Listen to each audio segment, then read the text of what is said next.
It struck with terrifying and deadly force. The aftermath, Tacloban city's shattered landscape. This was home to thousands.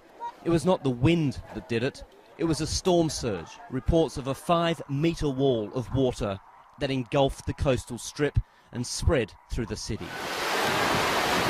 Even where the CNN crew was sheltering, about a kilometre from the shoreline, the surge was waist-deep and powerful. All around us you hear the sounds of windows breaking, you hear the sounds of large objects falling and crashing to the floor, and underfoot it is now just a deluge. And if you look behind me, I don't know if you can see it, the staircase behind me is now basically a waterfall. But that didn't compare with what happened here. The storm surge was the most destructive part of this typhoon. We're about 100 metres or so from the water here, and you can see the damage caused. These houses, these were all rough-built houses, completely flattened along the foreshore.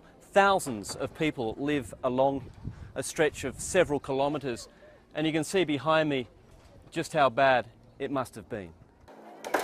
Authorities had pleaded with people to leave. Many did, but many stayed. This man was searching for his father, his brothers and his uncle, somewhere, he thinks, under this rubble. We all tried to leave, but it was too late. I got separated when the water started rising. I don't know what happened to them, he tells me. The devastation across the entire city of 200,000 people is widespread. Winds upward of 250 kilometres an hour, leaving a trail of destruction. Help us. This is now a city on edge. No power, food and water running out, and medical supplies almost gone.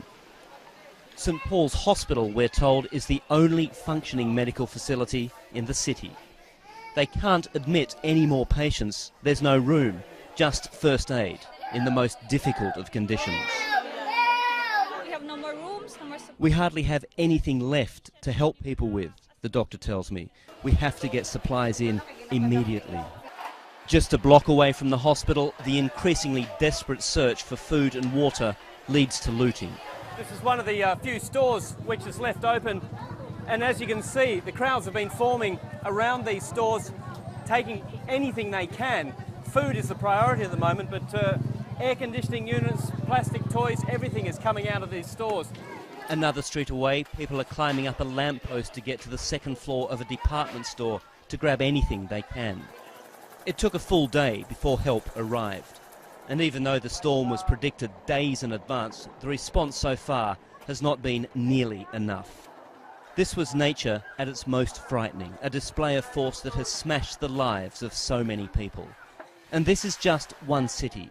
There are countless towns up and down the coast where authorities are still waiting to hear word from.